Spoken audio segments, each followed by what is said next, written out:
Assalamualaikum warahmatullahi wabarakatuh. Selamat datang pada video pembelajaran tentang majas pada hari ini. Sebelum menonton video, jangan lupa like, comment, and subscribe ya. Selamat menonton. Nah, selanjutnya, langsung kita masuk pada pengertian majas ya. Majas adalah salah satu bentuk gaya bahasa yang digunakan dalam kalimat agar semakin hidup dan menarik. Umumnya majas digunakan dalam penulisan karya sastra, baik lisan maupun tulisan. Elemen penggunaan majas sudah digunakan pada era Yunani kuno. Tujuan penggunaannya ialah untuk membuat pembaca mendapatkan efek tertentu dari biaya bahasa tersebut karena akan memberikan kesan yang lebih emosional. Majas membuat bahasa menjadi lebih menarik, indah, dan estetik. Hal ini dapat meningkatkan daya tarik suatu karya sastra. Lanjut pada pengertian majas menurut beberapa para ahli. Pengertian majas menurut Gores Keraf. Menurut Garis Keraf, majas adalah cara mengungkapkan pikiran melalui bahasa secara khas yang menunjukkan jiwa dan kepribadian penulis. Majas membuat sebuah tulisan menjadi lebih hidup, menarik, dan memukau. Oke, lanjut pada pengertian majas menurut para ahli, yaitu ahli yang kedua. Ani Nudin mendefinisikan majas sebagai penggunaan bahasa yang memperkaya makna dan daya tarik teks sastra. Majas berfungsi untuk menyampaikan pesan dengan cara yang lebih indah dan artistik. Pengertian majas menurut ahli yang ketiga yaitu Henry Guntur Tarigan. Beliau mendefinisikan majas sebagai cara menggunakan bahasa untuk menyampaikan sesuatu dengan cara yang tidak biasa dengan tujuan untuk mendapatkan efek tertentu atau menarik perhatian sang pendengar dan pembaca.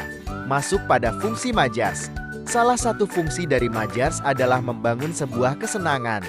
Ketika kita menggunakan majas, maka kata-kata yang umumnya biasa saja akan menjadi lebih indah dan menarik serta lebih berkesan. Itu artinya terdapat nilai sentimental pada setiap kalimat yang menggunakan majas di dalamnya. Majas sering digunakan untuk mengekspresikan emosi dengan cara yang lebih kuat dan efektif. Misalnya, hiperbol atau melebih-lebihkan bisa digunakan untuk mengekspresikan kebahagiaan yang sangat besar atau kesedihan yang mendalam. Lanjut pada ciri-ciri majas. Ciri-ciri majas yang pertama adalah memberi efek emosi tertentu, efek keindahan, dan efek kesedihan. Ciri-ciri majas yang kedua yaitu majas seringkali berupa frasa terdiri dari dua kata. Ciri-ciri majas yang selanjutnya yaitu yang ketiga, secara kesan memiliki perbedaan yang sangat jelas dengan kata lain. Ciri-ciri majas yang keempat yaitu bisa berdiri sendiri untuk mendeskripsikan suatu objek, baik benda maupun peristiwa. Lanjut pada jenis-jenis majas. Bisa dilihat ada 4 jenis majas. Jenis majas yang pertama yaitu majas perbandingan. Majas yang kedua adalah majas sindiran. Majas yang ketiga adalah majas penegasan. Dan majas yang terakhir adalah majas pertentangan. Akan kita bahas satu persatu. Masuk pada jenis majas yang pertama, yaitu majas perbandingan. Majas perbandingan ini cukup banyak muncul di pelajaran sekolah loh. Majas perbandingan adalah majas yang membandingkan atau membandingkan antara satu objek dengan objek lainnya. Adapun majas yang termasuk ke dalam majas perbandingan antara lain, majas alegori, majas personifikasi, majas metafora, majas metonimia, majas asosiasi, majas hiperbole, majas simile, majas antonomasie, pars pro toto, tatem pro parte, dan majas eufemisme. Lanjut pada jenis majas yang kedua, yaitu majas sindiran. Majas sindiran adalah majas yang ditujukan untuk menyatakan sesuatu dengan maksud menyindir. Untuk jenis majas sindiran yang paling serius muncul di buku sekolah, seperti majas ironi, majas sarkasme, majas sinisme, majas satir, dan majas innuendo. Jenis majas yang ketiga yaitu majas penegasan. Majas penegasan adalah majas yang digunakan untuk menyatakan suatu hal secara tegas. Nah, kalau untuk majas penegasan, di video kali ini akan diberikan contoh dari majas pleonasme, repetisi, retorika, aliterasi, metonomia, simbolik, paralelisme, tautologi, dan kiasmus. Jenis majas yang keempat yaitu majas pertentangan. Majas pertentangan adalah majas yang digunakan untuk mengekspresikan suatu hal dengan cara mempertentangkan dengan hal yang lainnya. Nah, majas pertentangan ini dibagi menjadi majas litotes, antitesis, paradoks, anakronisme, sinekdoke, oksimoron, dan kontradiksi interminus. Nah, sekarang kita masuk pada contoh majas perbandingan. Yang pertama ada majas alegori. Majas alegori adalah majas yang menyatakan dengan ungkapan kiasan atau penggambaran. Contohnya hidup itu seperti roda berputar, kadang di atas, kadang pula di bawah. Jenis majas perbandingan yang kedua yaitu majas personifikasi. Majas personifikasi adalah majas yang membandingkan antara manusia dengan benda mati, seolah-olah benda tersebut memiliki sifat layaknya manusia. Contoh dari majas personifikasi yaitu deburan ombak memecah karang. Jenis majas perbandingan yang ketiga yaitu majas metafora. Majas metafora ini merupakan majas yang memakai analogi atau perumpamaan terhadap dua hal yang berbeda. Contoh dari majas metafora ini yaitu anak itu dikenal sebagai kutu buku di kelasnya. Lanjut pada jenis majas perbandingan yang selanjutnya yaitu majas metonimia. Majas metonimia ini menyatakan suatu hal dengan memakai kata lain yang punya keterkaitan MASILNJS sebuah merek dagang. Contoh dari majas metonimia yaitu jamaah haji Indonesia pergi ke Mekah menggunakan Garuda. Hancur majas yang anginnya itu majas asosiasi. Majas asosiasi adalah majas yang digunakan untuk membandingkan perasaan atau emosi dengan suatu objek, simbol, atau situasi yang berbeda. Contoh dari majas asosiasi yaitu suara hujan mengingatkanku pada kesegaran dan ketenangan.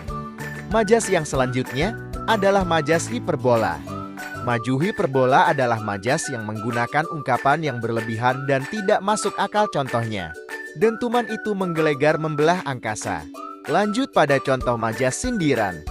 Baju sindiran yang pertama adalah majas ironi.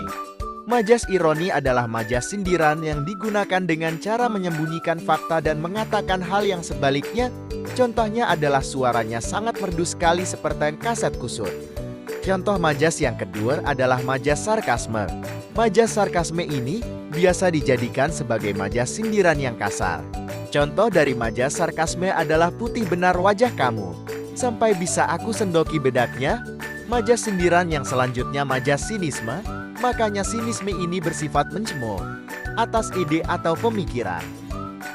Masuk pada contoh majas penegasan yaitu ada majas pleonasme. Majas pleonasme adalah majas yang menambahkan keterangan pada kalimat yang sudah jelas. Contohnya adalah dia sudah turun ke bawah. Majas yang kedua yaitu majas repetisi. Majas repetisi ini merupakan majas pengulangan kata, frasa, atau kausa untuk mempertegas maksudnya. Contoh dari majas repetisi adalah awas, tunggu kedatanganku besok, tunggu saja. Jenis majas penegasan yang ketiga yaitu majas adalah majas eufemisme. Majas rata-rata ini adalah majas yang menggunakan tidak memerlukan jawaban terhadap ungkapan kalimat tanya tersebut sebagai penegasan akan suatu hal. Adalah saat ini contoh dari majas retorika yaitu siapa yang tidak ingin terlahir kaya raya. Masuk pada contoh jenis majas pertentangan.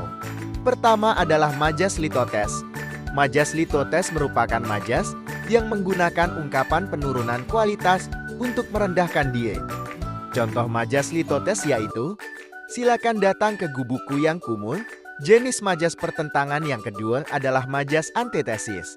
Majas antitesis adalah majas yang menggunakan dua kata berlawanan untuk mengungkapkan suatu pertentangan.